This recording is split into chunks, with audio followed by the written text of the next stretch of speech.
নমস্কার সবাইকে, আমার টক ঝাল মিষ্টি ভিডিওতে আপনাদের সবাইকে স্বাগত জানাচ্ছি। আশা করছি ভিডিওটা শুরু থেকে শেষ পর্যন্ত দেখবেন।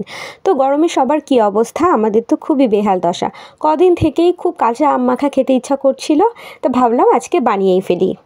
তো আমি দুটো কাঁচা আম নিয়েছি আর নিয়েছি মরিচ আর লবণ। ভেবেছিলাম টক টক করেই খাবো, কিন্তু আসলে আম দুটো এত টক ছিল যে আমার এতে চিনি দিতে হয়েছে। তো আমগুলোকে প্রথমে আমি ছিলে নিচ্ছি, তারপর আমি এগুলোকে পাতলা পাতলা করে কেটে নেব, ঠিক এমন করে।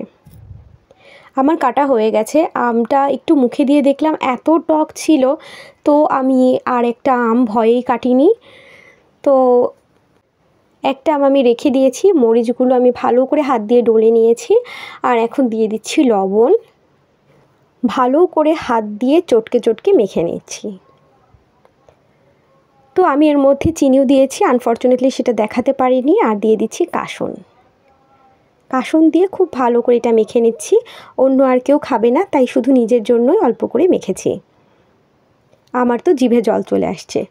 আমি আম মাখা নিয়ে চলে গেলাম ছাদে বসে বসে আমি আম মাখাটা খেলাম। এই সিজনে কে কে কাঁচা আম মাখা খেয়েছেন আমাকে অবশ্যই কমেন্ট সেকশনে জানাবেন। ভালো থাকবেন সবাই, সুস্থ থাকবেন সবাই। নমস্কার।